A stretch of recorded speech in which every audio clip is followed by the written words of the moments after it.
babe, huwag ka mag-aalala sa akin. Huwag ka mag-aalala sa akin dito. Kasi, kung iisipin mo, wala naman akong iba, promise, swear. Tapos kung, alam mo sa panahon na yun, daming mga nag-iiksi ang shorts. Pero alam mo, to be honest, tuwing titingnan ko sila, ikaw yung naisip ko kasi alam mo, wala naman talaga binatbat yung mga yun sa'yo. Sa legs mo, kahit maliit lang yan, di ba? Tapos kahit mataba ka, wala pa rin babat sila sa'yo. And gusto ko lagi sabihin sa'yo na mag-iingat ka dyan. Alam mo naman dyan sa Japan, di ba? Masyadong malamig. Kailangan mong kayakap. Pero sorry kung wala ako dyan para sa'yo. Kumain ka lagi sa tamang oras. Then, uminom ka ng gamot.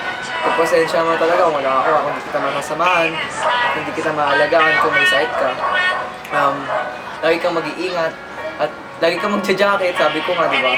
Mamaya, ma-preserve ka dyan. Bahala ka. So, ganito na lang. Bye, babe. See you soon. Mwah. Love you.